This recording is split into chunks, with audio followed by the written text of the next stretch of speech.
Já imaginou um dia você ir para a biblioteca procurar livros para estudar e descobrir que o seu governo foi responsável por um golpe militar que aconteceu em outro país? Foi exatamente isso que aconteceu com o assistente social estadunidense Phyllis Parker, que acidentalmente encontrou uma pasta cheia de documentos do governo que comprovavam que os Estados Unidos encabeçaram uma conspiração que culminou na ditadura militar do Brasil. O único problema é que ela ainda não sabia disso, porque todos os documentos estavam encriptados, mas ela sabia que aquilo era importante e resolveu investigar. Em suas análises, ela descobriu que todos os documentos foram assinados por Lincoln Gordon, que foi embaixador dos Estados Unidos aqui no Brasil. Ela ligou para o escritório dele pedindo para marcar uma reunião e, surpreendentemente, o cara aceitou conversar com ela. Mas acabou que quando ela perguntou desses documentos, ele só deu umas desculpas esfarrapadas, meio que tentando despistar ela. Ela não acreditou e foi atrás de alguém que conseguisse decodificar aqueles documentos. Mas antes de contar para vocês o que ela descobriu, eu vou precisar explicar rapidinho qual era o contexto daquela época. O mundo, lá para as décadas de 1950 e 60, assistiu ao surgimento de vários países socialistas ao redor do mundo, impulsionado pelos avanços sociais e tecnológicos da União Soviética.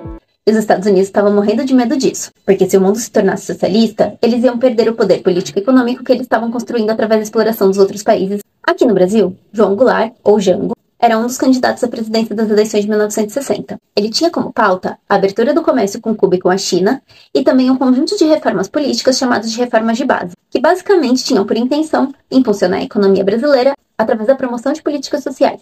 Os Estados Unidos se sentiram ameaçados e decidiram bolar um plano para combater a ameaça comunista que permeava o Brasil. Eles chamaram esse plano de Operação Brother Sam, e inicialmente, o objetivo do plano era impedir que o Jango fosse eleito através da difamação, criando uma narrativa anticomunista que fazia parecer que ele era um péssimo candidato e que seria ruim para o país. Esse plano inicial falhou, e eles então decidiram transformar a Operação Brother Sam num plano de invasão militar. Mandaram aviões de guerra, navios cheios de armas e soldados aqui para o Brasil, para ajudar os militares daqui, com que eles já estavam trabalhando, a dar um golpe de Estado. Só que quando os navios dos Estados Unidos chegaram aqui no Brasil, os militares brasileiros já tinham dado golpe. Que nem pareceu um golpe de fato, porque o Jango não apresentou resistência nenhuma, entregou o poder para os militares e se exilou voluntariamente no Uruguai. Só que ele só fez isso porque ele sabia dos navios estadunidenses que já estavam chegando no Brasil. E ele sabia que não tinha a menor chance de vencer eles sem o apoio do exército. A ditadura cívico-militar brasileira, que começou com esse golpe, só acabou 21 anos depois, e foi graças ao movimento popular Diretas Já. Mas nesse período coisas bem pesadas aconteceram.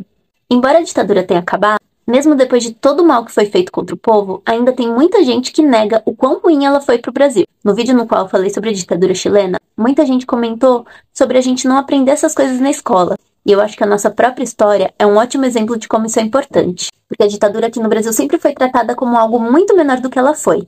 E nos últimos anos, foi bem comum a gente ver alguns dos apoiadores do ex-presidente pedindo pela volta do regime, que é um tanto assustador. Embora hoje a gente saiba desse envolvimento dos Estados Unidos na nossa ditadura, graças a uma assistente social que foi para a biblioteca estudar e acabou desvendando um mistério que envolvia mais um de tantos casos nos quais os Estados Unidos usaram seu poder político-econômico para prejudicar o desenvolvimento de outros países, ainda tem muita coisa que a gente não sabe sobre a nossa ditadura, por conta de documentos tanto do governo dos Estados Unidos quanto do Brasil, que nunca foram identificados ou publicados. O que eu sei é que essa parte da história precisa ser contada.